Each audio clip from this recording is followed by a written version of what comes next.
Hey, it's day 33. We're in our walk with Jesus, and today we're really preparing for the end of things.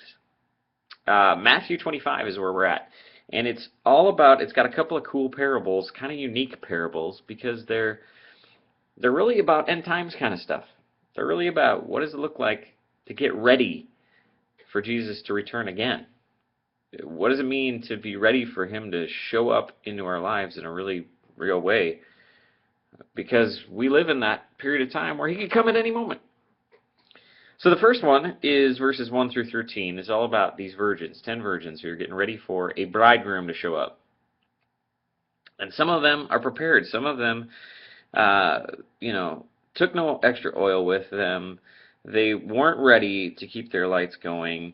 They slept it off, and suddenly they miss out on the whole big party. The other ones that were prepared, they had oil in their lamps, they were staying up all night, they were ready. So when the bridegroom shows up, they're in at the party, the other guys are left out, and the door gets shut. And then you get a parable about talents.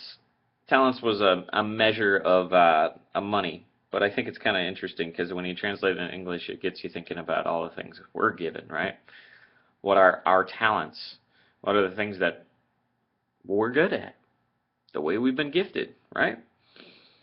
And it's about this master who goes off and he gives, several talents to one and a few less to another one and then one to this final one. And the first two servants, they go and they do things to invest it, to do well, to make more money for their master. And the third one, he goes and hides it because he knows his master is shrewd. He knows his master is hard man, and it's just a reminder, like, what are we doing till Jesus comes back? Are we taking the gift we've been given, the grace we've been given, and just hiding it someplace? Keeping it to ourselves?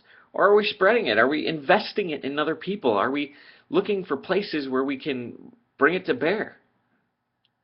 And then we get this final part. You might see a title in your Bible like this, something along the lines of Final Judgment. It picks it up at verse 31. And Jesus starts explaining how there's sheep and there's goats. The sheep will be on his right, the goats will be on his left. And basically, the sheep inherit God's kingdom, the goats get kicked out. And when you boil it all down, really what Jesus is looking for, he's looking for, were you a follower? Did you follow Jesus in your life? Did you seek to reach out to those who were hungry and thirsty? Did you clothe the stranger? Did you visit the person in prison? In other words, did you care about people the way He cares about people? Or did you brush them off? Because living a real faith is one that's worked out.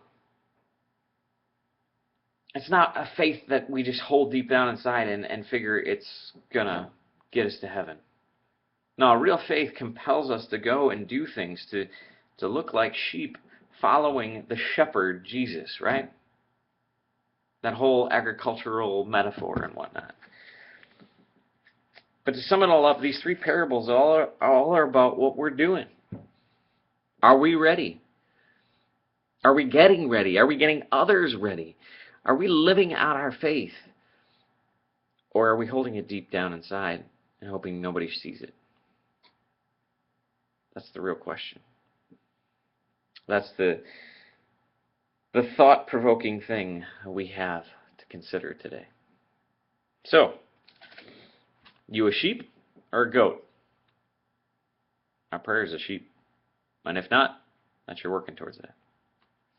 Blessings, guys. Read those three parables. Dig into them a bit. They're good stuff. We'll see you guys later.